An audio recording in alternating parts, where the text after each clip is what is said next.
Ok, Parashat Hashavua, Tetzavé. Alors ça fait 2 semaines que Hachem parle à Moshe pour lui donner, enfin, ça fait 2 semaines qu'il lui parle, mais dans les 2 dernières parachiotes, Hachem commence à dire au Ham Israël l'idée est suivante. J'ai créé un monde pour y résider à la base. Adam Arishon, il devait vivre en ma présence. Bon, il y a eu des fautes, ça m'a repoussé dans les sphères d'en haut. Mais il y a eu des hommes qui ont fait des réparations. Il y a eu Avraham, Yitzhak, Yaakov, jusqu'à Moshe. La Shekhinah redescend sur terre. Maintenant, on va fabriquer un endroit dans lequel je vais vivre. On va commencer à fabriquer le Mishkan. La semaine dernière, toute la paracha de la semaine dernière, c'est très dur à lire ces parachiotes parce que déjà les mots sont pas faciles, mais même à traduire, etc., à comprendre. C'est compliqué parce qu'en fait, Hachem fait une description du Mishkan, tel qu'il le veut, mais une description écrite. C'est pas une description avec un dessin. Quand vous prenez un architecte, il va faire des dessins. Je veux que ce soit telle forme, etc., etc. Tandis que là, c'est une description écrite. Je te dis telle forme, il va lui décrire avec des mots. Donc, vous avez vous-même votre propre imagination. Vous avez imaginé d'une manière, imaginer, c'est pas la bonne chose. Vous voyez ce que je veux dire? Donc, ça devient très difficile. Il va lui dire, tu vas faire les socles, tu vas faire les tentures, tu vas faire les poutres, tu vas faire, etc. Tu vas les empiler de telle manière, les mettre de telle disposition. C'est très, très dur. Et là, cette semaine, une fois qu'il a fait le gros du travail, Moshe, enfin, il a reçu l'ordre de faire le gros du travail, on va passer à la suite, c'est les habits du Kohen. Le Kohen normal a 4 habits, le Kohen Gadol a 8 habits. Ce sont, il a un pantalon, il a une tunique en maille, tissée en maille. Par-dessus ça, il y a ce qu'on appelle le meïl, on va dire manteau, robe, une sorte de robe qui descendait jusqu'en bas. Après, par-dessus ça, il y a le éphod. Le éphod, c'est un petit tablier comme ça, qui ressemble un peu à une salopette. Ça veut dire que, non pas une salopette, un tablier quoi. Ça veut dire que vous avez en bas, tout le bas, ça s'attache comme ça. C'est un truc qui vient là, qui s'attache devant. Et derrière, ça monte avec 2 bretelles et qui s'arrête au début, au niveau des épaules. Au niveau des 2 bretelles, vous avez 2 pierres précieuses sur laquelle chacune il y a écrit sinon des enfants de Yaakov, sinon des 6 autres. Ok? Et pourquoi ça s'arrête ici? Ça descend pas jusqu'en bas, ça ne tiendrait pas. Parce que le but, c'est d'accrocher le rochen. Le rochen, c'est le pectoral. Le pectoral, c'est une plaque sur laquelle il y a 12 pierres au nom des 12 tribus. Donc on met le pectoral ici. Et là, vous avez une chaîne qui venait vers le bas pour s'accrocher au bas du éphod et 2 chaînes qui venaient vers le haut pour s'accrocher sur les épaulières. Vous avez également une grande ceinture. Il avait un turban sur la tête, une sorte de chapeau. Et il avait le tzitz. Le tzitz, c'est une plaque en or, avec écrit Kodesh Lachem dessus, qui mettait sur le front. 8 habits. Il faut bien comprendre que la Torah dit les chavod ultif arrête, c'est pour la gloire et la splendeur qu'on donnait ces habits au Kohen. Mais bon, Hachem, il n'est pas là, il fait pas là pour faire du beau. C'est rare dans la Torah qu'on cherche le beau, en particulier que ce soit beau. Alors bien sûr, quand on va parler de quelqu'un d'important, le roi, le Kohen Gadol, il faut qu'il y ait du beau. C'est des fonctions qui sont... Il faut qu'on montre qu'ils sont importants, ces gens. On ne va pas leur donner des peignoirs. Donc oui, on va leur mettre du beau. Mais ce n'est pas l'objectif principal. Ça, c'est mi-mêlé, c'est en passant. Il faut que ce soit beau, il faut qu'on montre l'importance. Mais si la Torah te donne un critère, c'est qu'il a une raison. Tous les critères qu'on aura, on aura des raisons. Et vient la Gemara et dit, chaque habit du Kohen Gadol répare une avéra.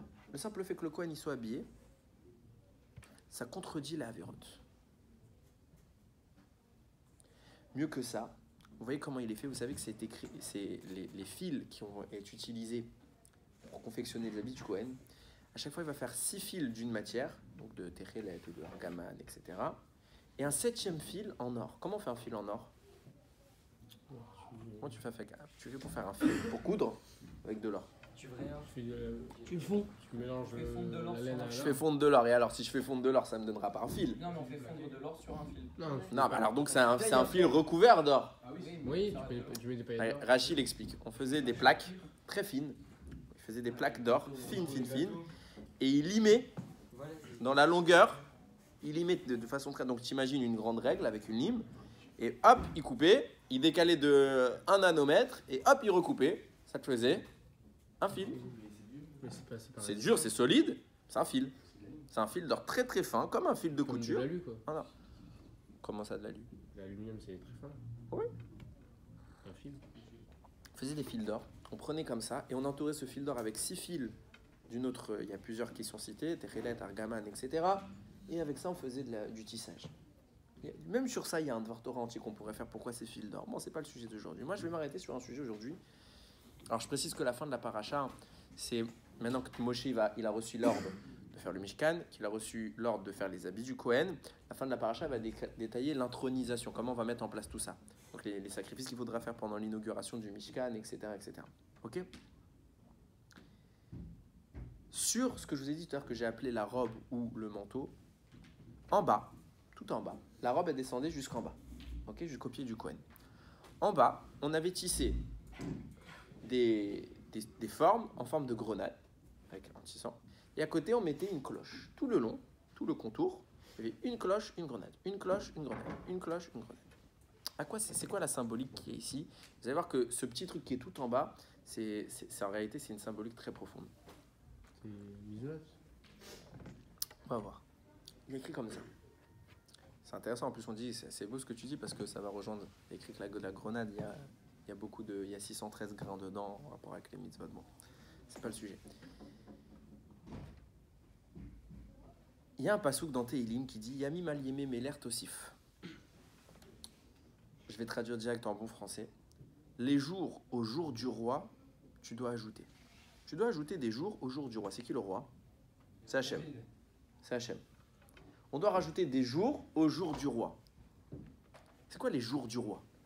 C'est quoi les jours d'Hachem? Les fêtes. Voilà, Kolakavot, toutes les périodes de l'année, dans le calendrier juif, qui sont exclusivement consacrées à Kadosh Baruch Hu, Shabbat, Yom Tov, Kippour. Des moments où on est exclusif pour Akadosh Baruch Hu. Viens David Amer te dire Yami Malim Emeler Tosif, tu dois rajouter des jours à ces jours. Ça veut dire qu'il y a Kippour, il y a Shabbat, il y a les Chagim, tu dois rajouter des Yom Tov. Comment je fais ça? Comment tu peux rajouter des jours? Alors j'ai pas retenu le nom du commentateur, il dit comme ça. Prends une journée normale. Viens réfléchir. Une journée normale, on passe 7 à 8 heures à dormir. Sur 24. On va dire 8 heures pour faire des chiffres simples. Ok, donc ça fait un tiers. Il nous reste 16 heures. 16 heures, un gars normal, il travaille 10 heures. Il lui reste 6 heures. Entre le moment où il passe dans sa douche, dans les toilettes ou le repas, le moment où il a des trucs domestiques à faire à la maison, ça veut dire il a deux trucs à ranger, il va s'occuper de ses enfants, etc. Tu enlèves encore au moins 3-4 heures. Il lui reste 2 ou 3 heures de vraiment libre, où il peut faire ce qu'il veut. Admettons que c'est un bon juif, il va faire 2 heures, il va faire l'imoud à Torah. Donc sur 24 heures, 2 heures pour Hachem, sans compter les tfilotes. Allez, avec les tfilotes, 3 heures pour Hachem. Et donc 21 heures, pas pour Hachem. Est-ce que je peux rendre ces 21 heures Kodesh? Oui. Non, je suis en train de manger. Je suis en train de dormir. Le pire, c'est dormir. Dormir, on est inconscient. Pendant que je dors, je peux faire une mitzvah. Non, mais pendant que je dors, je peux faire une mitzvah. Je parle pas de avant. Pendant. Là, maintenant, je suis en train de dormir, je suis complètement inconscient. Je peux faire une mitzvah? Réponse, oui.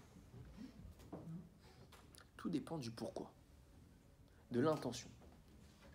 Hachem, c'est lui qui t'a créé, il sait comment t'es, il t'a mis la fonction dormir. Il y a un besoin de dormir. Pourquoi on dort? Pour recharger les batteries. Si je recharge mes batteries pour faire d'Averot, je fais une mitzvah. Non, mais si je recharge mes batteries pour faire des mitzvot, alors recharger la batterie, c'est une mitzvah. Il est écrit dans la Gemara, idéalement, quand il y a 2 synagogues qui sont dans ton entourage, va dans la plus loin. Pourquoi? Tu as ce qu'on appelle Srar Psiot. Tu as le mérite de tes pas. Plus tu vas marcher pour aller à la synagogue, plus il y a du mérite. Je comprends pas. Le fait d'aller à la synagogue, c'est le fait d'être à la synagogue, la mitzvah, mais c'est pas quand j'y vais. Non. Quand j'y vais, c'est une mitzvah. Quand j'y vais, le simple fait d'y aller, je marche. C'est une nécessité, mais c'est une nécessité de mitzvah, donc c'est une mitzvah. Ça a la valeur d'une mitzvah. Donc on te dit, si tu peux marcher un peu plus, tu auras un peu plus de valeur dans ta marche. Tu as fait plus de mitzvot. On n'a pas dit qu'il faut choisir entre 15 minutes et 3 heures, celle où il y a 3 heures. Mais si y en a une, elle est à 7 minutes et l'autre, elle est à 15 minutes, tu prends celle 15 minutes, c'est pas à la fin du monde. Tu vas à celle de 15 minutes, à part si tu as une raison de ne pas aller dans celle-là, c'est pas ton minag, etc. Mais si tu peux, va un peu plus loin, montre que tu marches pour la mitzvah. Parce que le fait de faire quelque chose en rapport avec une mitzvah, c'est une mitzvah. Quand je dors, si je dis je dors pour me reposer parce que j'adore la glande, je fais rien. Si par contre, quand je dors, j'ai Akadosh Baruch Hu, pas parce que j'ai envie de dormir, je vais dormir parce que demain, il faut que je me lève pour aller à la synagogue. Et demain, j'ai une journée où je vais travailler, je vais faire des mitzvot pour toi. Donc quand je dors, c'est pour Hachem. Quand je mange, je ne pas dit qu'il ne faut pas kiffer un petit peu, hein, on peut avoir le droit de se faire plaisir. Mais pourquoi je mange? Hachem, je mange pour prendre des forces, pour pouvoir faire. Si je consacre chacun des compartiments de ma vie à Hachem, alors 24 heures sur 24, je fais une mitzvah. 24 heures sur 24. C'est tellement puissant que les malachim, quand on a reçu la Torah, ils n'ont pas voulu. Ils ont dit à Hachem, c'est quoi, tu vas donner le trésor le plus précieux, tu vas le donner au Bnei Israël, mais c'est des humains. Et en clair, il y a plein de moments de leur vie, c'est un avis qui dit ça, c'est pas tout le monde, il y a plein de moments de leur vie où ils font autre chose que ce que tu veux quand ils dorment. Nous, on ne dort pas, nous, les marins. On est plus habilités qu'eux parce qu'on est supérieur à eux. On est plus habilités que eux à faire ta Torah parce que nous, on peut faire 24 heures sur 24. Nous, on mange, on perd du temps à manger? Non. On perd du temps à aller se laver? Non. On peut étudier ta Torah tout le temps. Ne leur confie pas cette Torah. Mais celui qui vient et qui rajoute chaque instant de sa vie en mitzvah, alors il est plus grand qu'un malach. Il enlève la raison au malachim de ne pas vouloir nous donner la Torah. Viens, David Amer te dit, Yamim Aliememeler Tosif. Tu vas rajouter des jours au roi. C'est quoi les jours que tu dois rajouter? Les jours de Chol, que c'est pas des Yamim Tovim, c'est pas un Shabbat. Tu les rajoutes au roi. Tu transformes le Chol en Yom Tov. Et pendant que tu fais ça, c'est comme Yom Kippour. De même qu'à Yom Kippour, je fais la volonté d'Hachem. Et maintenant aussi, je fais la volonté d'Hachem. Même quand je dors. C'est quoi le plus facile? Même dormir et faire la volonté d'Hachem. Et celui-là, il écrit, il a écrit à la fin, j'ai plus la fin du pasouk. Donc que ces années seront comme des générations et des générations. Ça veut dire quoi? Parce que celui qui fait pas ça, il a combien de temps de mitzvah dans sa soirée? 2 heures. Dans sa journée, 2 heures. Ouais. Celui qui fait ça, il a 24 heures. Donc il a vécu plusieurs vies. Combien de temps a un gars normal qui fait que 2 heures, et encore s'il fait les 2 heures, il va lui falloir pour arriver à mon niveau, il va lui falloir 12. Ok, moi je fais 24, lui fait 2. Donc il va lui falloir 12 fois plus. Donc moi j'ai vécu 12 vies par rapport au gars lambda. Si je fais ça, j'ai vécu des générations et des générations. C'est ce qu'il nous dit David Emer. Maintenant, il vient, ce Mefaresh là, et il explique comme ça. Il dit, pourquoi il y avait pas Amon Verimon? Pourquoi il y avait des clochettes et des grenades dans la tunique du Kohen pour qu'on entend sa venue? Le Kohen, quand il marche, en permanence, il faut qu'il se rappelle. Pourquoi tu marches? Parce que tu es Kohen. Et qu'est-ce que tu vas faire maintenant? Un sacrifice. Mais quand tu marches, tu fais une mitzvah? Oui. L'être humain doit sanctifier chaque instant de sa vie. Et le Kohen, qui est le summum de l'être humain, qui est censé être le gadol, le plus haut représentant, le plus haut dignitaire juif, il faut qu'à chaque instant de sa vie, il n'oublie pas les clochettes, il n'oublie pas le son, il n'oublie pas Akadosh Baruch Hu. De là, on en arrive à une idée très importante. Il y a un Rambam qui décrit cette tunique dont je vous parle, cette robe. Il dit qu'il n'y avait pas de manche. Donc en clair, c'est quoi?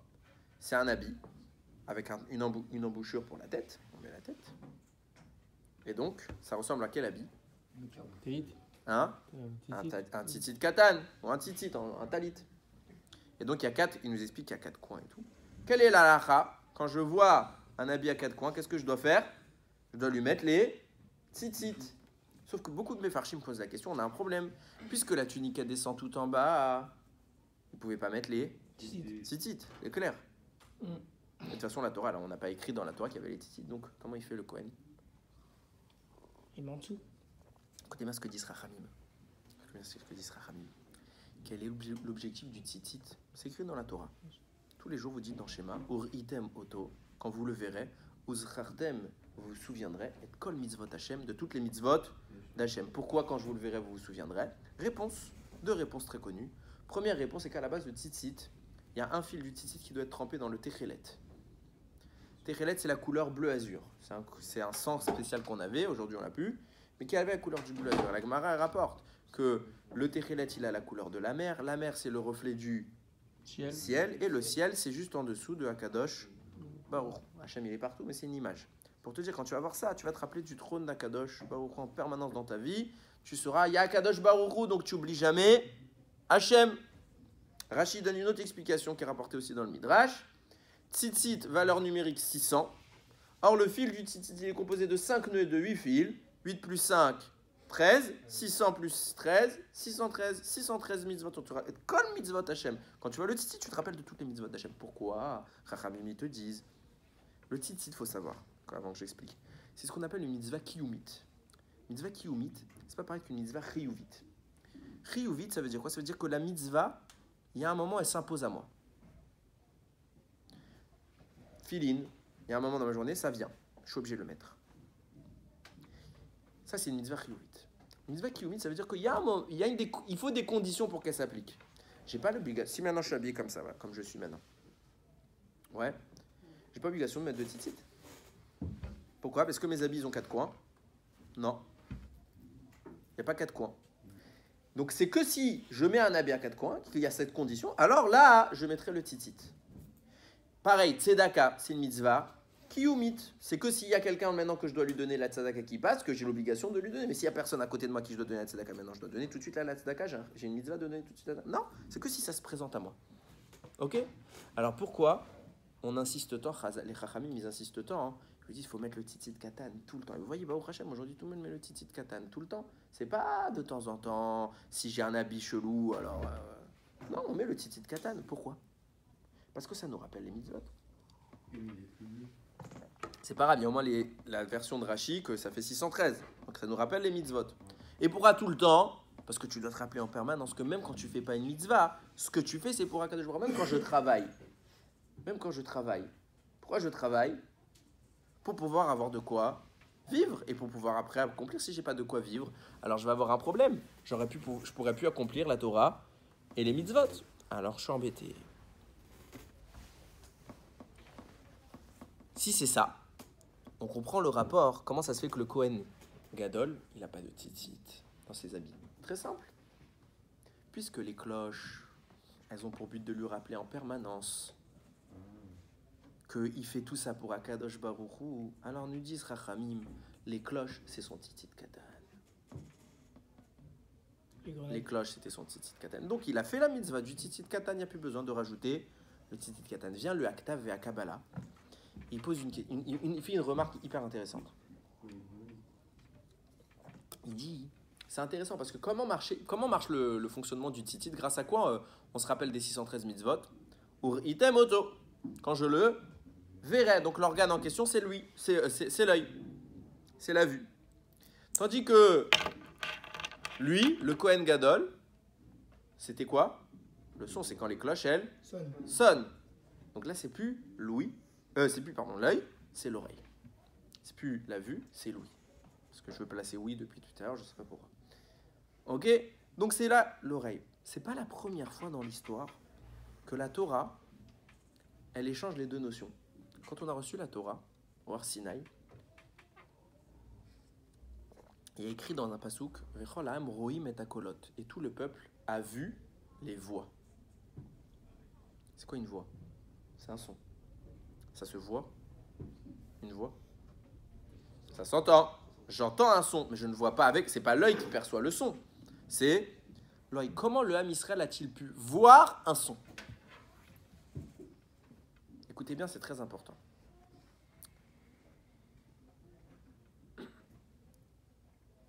Pour avoir l'idée bien en tête, on fait une petite intro.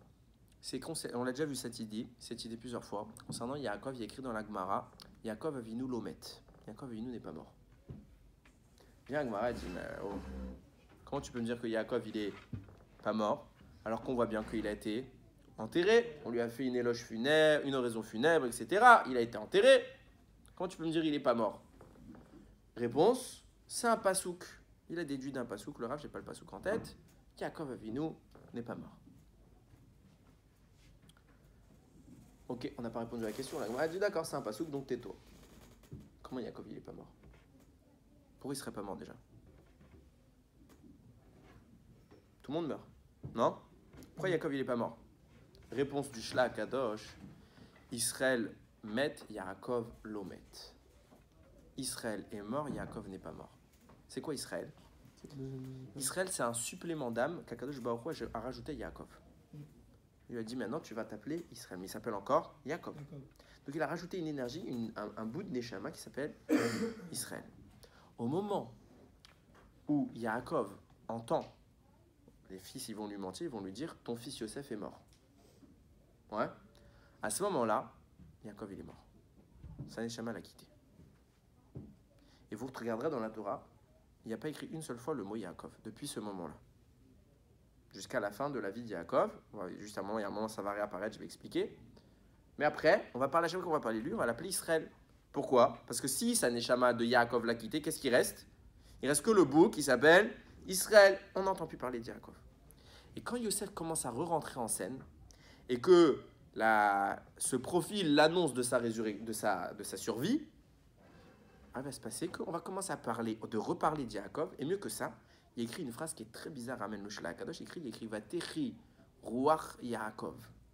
Au moment où on dit à Yaakov, ton fils Yaakov, il est vivant, à ce moment-là, Yaakov, Vatechi, il a vécu Ruach, le souffle, Yaakov de Yaakov. Ça veut dire quoi? Il a vécu le souffle de Yaakov. Ça veut dire que jusqu'à maintenant, il ne vivait pas. Donc on apprend que quand Yaakov, il pensait que son fils Yosef était mort, alors il y a aussi Yaakov, il est mort. Mais quand il a appris que son fils Yosef, il était vivant, il a fait quoi? Triat Ametim. Il a ressuscité. Une fois qu'on a fait Triat Ametim, on ne meurt plus. Yaakov Avinu l'omet. Yaakov, il n'est pas mort. Mais celui qui est mort, c'est Israël, que lui, elle n'a pas fait Triat Ametim. Il est immortel. Où il est, je ne sais pas. Ne me demandez pas. Il est immortel. Ce même principe, c'est pourquoi je l'introduis. Quand on fait Triat Ametim, c'est pour réparer la faute d'Adam Arishon et on redevient immortel. Quand on est venu au Har Sinaï, on venait pour réparer la faute d'Adam. Donc on devait redevenir immortel, comme Adam. Donc il faut qu'on meure pour pouvoir ressusciter. Comment il a fait ça, Hachem? Il a dit Anochi Hachem Elokecha, je suis Hachem ton Dieu. Il s'est dévoilé devant tout le monde. Qu'est-ce qui s'est passé? On vous l'a dit plusieurs fois. Tout le Ham Israël est mort. Hachem a parlé, ils sont tous morts. Tous morts. Qu'est-ce qu'il a fait après? Il les a ressuscités. Comme ça, ils redeviennent comme Adam Arishon. Sauf que pendant qu'ils sont sortis, c'est leur âme qui voyait les choses. Quelle est la différence quand c'est l'âme qui perçoit et quand c'est les yeux? Je vous donne une image. La lumière blanche. Vous avez fait ça à l'école? La lumière blanche, elle est composée de combien de couleurs? 4. Non, toutes. Dans la lumière blanche, il y a toutes les couleurs du spectre visible. Il y a toutes les couleurs, du rouge au violet. Toutes les couleurs sont incluses dans c'est un mélange de tout, ça donne la lumière blanche. Si maintenant, je prends un faisceau de lumière blanche, je le mets au centre, ici, donc on va avoir du blanc. D'accord? Je prends un cache en verre, okay, que je mets dessus, et chaque côté du verre, il a une couleur différente. Devant bleu, sur le côté rouge, orange, vert. Quand je mets du côté orange, je vois quelle couleur? Je vois du blanc? Non, je vois du orange. Quand je mets du côté du bleu, je vois que du bleu. Pourquoi? Parce que le vert va filtrer, il va laisser passer que le bleu. Alors qu'en vrai, il y a tout. Mais à cause du cache qui vient faire le filtre, ça empêche tout le reste de s'exprimer. Vous me suivez? Pareil avec la Neshama. Nous, on voit avec nos yeux. Mais qui voit réellement? Notre âme. Elle entend à travers l'oreille. Elle sent à travers les narines. Super. Mais en réalité, la Neshama, elle ne sent pas. Elle perçoit tout. Si tu prends une Neshama, il n'y a pas de différence entre voir, entendre, sentir, goûter, ce que tu veux. Il n'y a pas de différence. Qu'est-ce qui fait qu'il y a une différence? C'est le cache. Quand tu mets une Neshama dans un corps, c'est comme tu as mis une lumière blanche dans le cache en vert. Il n'y a qu'un truc qui s'exprime. La vue. La vue, c'est premier cache. Quand tu mets premier cache, tu mets l'œil, alors il n'y a que la vue qui s'exprime. Alors que la Neshama, elle a tout, elle. Tu mets les oreilles, il n'y a que l'audition qui s'exprime. Tous tout le Ham Israël ont vu les voix. Pourquoi ils ont vu les voix? Parce que c'est leur Neshama qui est sorti. Quand la Neshama elle sort, alors voir un son, c'est possible. Parce que la perception de la Neshama, elle est générale. Et pourquoi il a fait ça à Hachem? Après, il les a remis dans leur corps. Pour que même dans leur corps, ils puissent dorénavant être capables de faire ça. Comment? À la base, Hachem, il a donné à Adam Arishon 2 choix. J'ai créé ton corps matériel. J'ai créé ton âme spirituelle. Choisis qui est le propriétaire de qui? Qui est le cavalier? Qui est la monture? Vous êtes jamais posé la question, comment ça se fait qu'Adam Arishon, à son époque, il vivait super longtemps? Adam Arishon, il a vécu 930 ans. Ça pourrait faire des jaloux. Hein. Eux, ils vivaient très longtemps. Et c'était pas le seul, genre on pourrait croire que c'est exceptionnel. Non, c'était pas le seul. Il y en a eu plein qui ont vécu très longtemps. Et avec le temps, plus ça allait, plus on voit que les années, elles ont diminué. Aujourd'hui, si tu arrives à vivre 100 ans, tu es super fier de toi. Tu as eu une belle vie. Pourquoi? Pourquoi ça a changé? Qu'est-ce qui a changé? C'est très simple. Adam Arishon, il était immortel à la base. Hachem, il a dit, voilà, je te donne le corps qui a des limites, qui a une frontière. Je te donne la Neshama qui n'a pas de limite, qui n'a pas de frontière. La Neshama, elle est immortelle, le corps, il est mortel. Choisis qui est le prioritaire, le corps ou la Neshama. Hachem, il a créé le monde, la Neshama, elle était prioritaire. Donc Adam Arishon, avant de manger du fruit de l'arbre, il était immortel. Et le corps aussi, il ne serait pas mort. Ils sont immortels. Mais qu'Adam Arishon, il a donné priorité au corps en faisant la Vera. Alors le corps, il a pris de l'espace. Il a pris du terrain. Alors, une frontière commence à s'installer. Adam Arishon, immortel, il devient mortel. Mais la Neshama s'exprime quand même très fort. Parce qu'il n'y a qu'une faute. Donc il vit très longtemps. Avec le temps, on a rajouté des fautes. Et plus ça va, plus c'est le corps qui prend de la place, plus ça limite l'expression de la Neshama. Vient à Kadosh Baruch Hu au moment du Arsenal, il dit à la base, ce que je voulais, c'est que ce soit la Neshama qui domine le corps. Je vais vous tuer, entre guillemets. Je vais vous faire ressusciter, vous devenez immortel. Et l'objectif, c'est que vous fassiez dominer votre Neshama sur votre corps. Au point que même quand vous allez regarder les sons, vous allez être capable de les voir et pas de les entendre. C'est votre Neshama qui va s'exprimer, elle perçoit tout. D'ailleurs, c'est intéressant. Il y a le Kli Yakar, il dit, je t'écoute dans 2 secondes. Le Kli Yakar, il dit Vechatavti ala luchot et adavari ma chère katavti ala luchot arishoni ma chère shibarta. Moshe Rabbeinu, il descend avec les luchot, il les casse.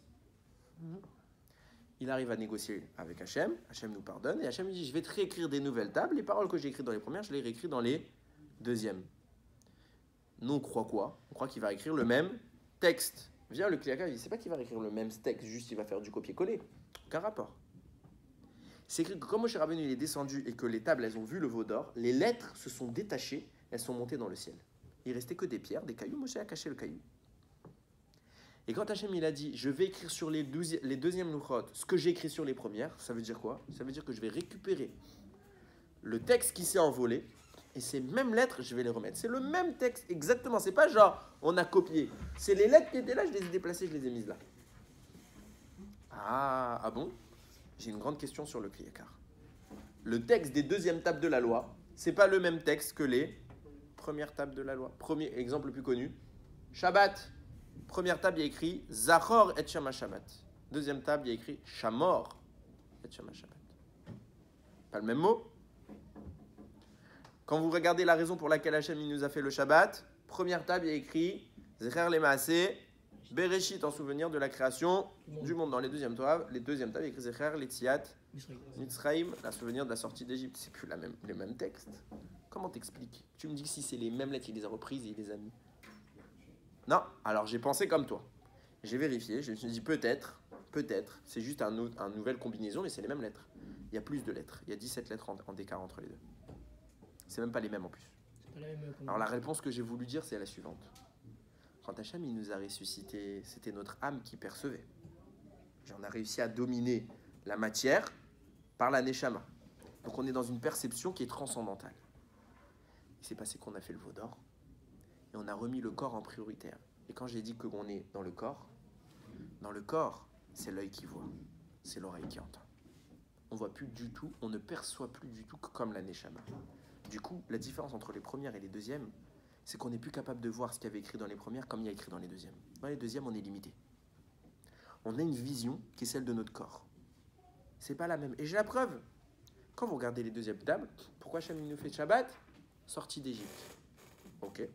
Les premières, c'était quoi? Création du monde. Pourquoi? Parce qu'aux premières tables, on est revenu à l'état de la création du monde. Dans les deuxièmes tables, on n'est plus à cet état-là. On a tout changé. Le Kohen Gadol, c'est celui qui a les petites clochettes en bas. Pourquoi il doit avoir les petites clochettes en bas? C'est celui qui vient faire le tikkun absolu, l'homme parfait. À ce titre-là, il faut qu'en permanence, il se rappelle d'Akadosh Baruch Hu. Et lui, si en permanence dans sa vie, il consacre chaque instant à Akadosh Baruch Hu, même quand il dort, même quand il marche, c'est une mitzvah, alors pendant 24 heures sur 24, il fait Torah mitzvot. Son corps, il a le niveau de sa neshama. Et lui, en entendant, c'est comme s'il était capable de voir. La mitzvah des tzitzit que nous, on a besoin de voir, lui, il est capable de faire pareil en entendant. Ses sens se confondent. On arrive dans une expression de l'homme, où ce n'est plus un homme, c'est une âme. Le corps devient l'outil, la neshama devient l'utilisateur. Alors que jusqu'à maintenant, la neshama, c'est ce qui fait vivre, mais c'est le corps qui prend l'ascendant et l'avantage. Alors, dans la vie de tous les jours, comment on fait? Comment on fait, nous, pareil, pour atteindre le même niveau? Réponse très simple. Chacun à son niveau, dès qu'il a du temps pour se rendre compte que ce qu'il fait, c'est pas Torah, il doit réfléchir. Pourquoi je suis obligé de faire ça? Pour Akadosh Baruch Hu. Trouver le moyen d'exploiter notre temps pour Hachem, c'est le moyen de sanctifier éternellement l'intégralité de notre vie. Et 24 heures de temps, ce ne sera pas 24 heures perdues, ce sera 24 heures de Torah mitzvot. Autant que les malachim. Et on en retire tout l'argument. Alors comment on fait ça? Au petit peu par petit peu. On n'est pas capable encore de faire 24 heures. Dès que je fais quelque chose, c'est pour Akadosh Baruch Hu. Mais petit peu par petit peu. J'ai entendu une fois cette histoire, c'est celui que je vais conclure. Quelqu'un qui m'a raconté qu'il a un ami. Il était un jour en voyage, c'est un religieux. Hein. Il était un jour en voyage et il est rentré à l'hôtel. Il s'est assis sur le lit comme ça, épuisé de, je sais pas, je crois qu'il faisait des conférences. Il se met à l'hôtel, dans l'hôtel il y avait la télé. Et il a commencé à avoir un Yetzirara de vouloir regarder la télé. Il s'est dit, Ribono Shel Olam, j'ai envie de dormir, j'ai envie de me reposer, je suis fatigué. Et là, il se rappelle de tout le moussard qu'il lit dans sa vie. On voit les tzadikim à l'époque, qui étudiaient non-stop. Tu vois, les Gdolim, ils étudient, ils se font pas des siestes. Eux, ils étudient. Ils disent, Ribono Shel Olam, normalement, je devrais faire quoi maintenant, en fait? Au lieu de dormir, je devrais étudier. Mais je suis fatigué. Il a dit, j'ai pas la force d'étudier, je n'étudierai pas. Mais, à cause de beaucoup de tout ce que je vais dire, je regarderai pas la télé. J'ai pas la force d'être un gadol qui étudie non-stop. Parce que je suis même bémet, il était fatigué. Mais ce qu'il a voulu dire, c'est que je ne vais pas faire la Avera de ce temps-là où je vais dormir. Pourquoi je vais le faire? Pour me reposer et pour pouvoir continuer à mitzvot, Torah mitzvot. Je ne vais pas me servir de ce temps pour des Avérotes. Je pourrais. Combien de fois vous êtes fatigué et vous restez tard dans le lit avec votre téléphone, sur le smartphone, ou vous regardez des séries. Alors vous êtes fatigué et vous regardez l'épisode suivant. Alors il est tard, il est l'heure d'aller dans l'épisode suivant. Et un élève, il m'a dit, Rav, ça fait quand il était 8 heures. On a commencé non, il était 9 heures. Il m'a dit, ça fait 4 heures que je me suis endormi. Enfin, le moment où je me suis endormi, c'est à 4 heures. Je lui ai fait commencer à 5 heures du matin, t'as fait quoi? Il m'a dit, j'étais en train de regarder les séries. Et dès que tu finis la série, ça met 3 secondes pour te lancer l'épisode suivant. Il a dit, quand l'épisode il est lancé, ça, il faut que je le regarde. Et donc j'ai regardé comme ça toute la nuit des séries.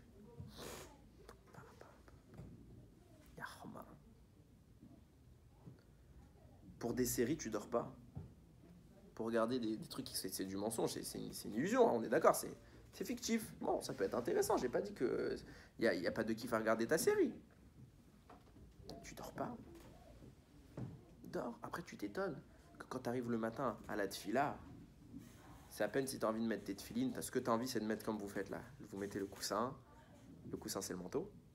Et vous mettez comme... C'est trop dur. Que quand tu es en cours de Kodesh, tu as envie de dormir. Si tu étais en forme, tu n'as pas envie de dormir pendant le cours. Si tu as bien dormi la nuit, moi je suis malade là, j'ai de la fièvre. J'ai de la fièvre, j'ai pas envie de dormir. j'ai pas envie de dormir. Parce que j'ai bien dormi cette nuit. Et quand arrive le moment de dormir, personne n'a envie d'aller dormir. On préfère rester réveillé. Je dis non. Si je vais pas dormir maintenant, demain matin, je vais avoir du mal à me lever. Je vais louper ma tefila. Je suis mort pour dormir. Quand tu dors, c'est pour te lever le matin. Quand tu dors, c'est pour te lever le matin, pour ta tefila. Si tu te mets pas cette priorité dans la tête, tu perds toute ta nuit. Tu perds la moitié, le tiers de ta vie, tu le perds à rien. Tu servais à rien.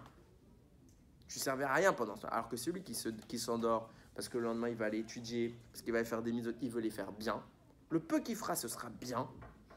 Alors, c'est pas qu'il a fait un peu, c'est qu'il a passé 8 heures à dormir. 8 heures de mitzvot. 8 heures de mitzvot. Je sais pas si vous vous rendez compte. C'est plus simple de faire ces 8 heures-là que de faire des vrais mamaches, une mitzvot. Mais ouais, mais c'est une mitzvah. Celui qui marche pour aller à la synagogue, il a le mérite de ses pas. Ah, mais je vais à la synagogue. C'est quand j'y serai. Là-bas, je vais faire ma tefila, je vais mettre mes tefilines, je vais écouter le Sefer Torah. Non! Même le fait de marcher. La route, c'est une mitzvah. Pourquoi? Parce que si je marche, c'est pour faire la volonté d'Hachem. Comprenez. Toute votre vie, encadrez la vers Hachem. Et vous allez voir. Vous allez voir. C'est un yesod énorme. Vous comprendrez les choses avec un regard, mais complètement différent. Parce que votre vie, elle a d'un coup un sens. Même dormir, ça a un sens. Alors que dormir en temps normal, ça n'a pas de sens. Il n'y a aucun intérêt à part le repos nécessaire à la vie. Manger aussi, j'ai pas de sens à ma nourriture. Là, tu donnes même un sens au simple fait de mastiquer. T'es meilleur qu'un ange. Baruch Adonai Leolam. Amen. Amen. Amen.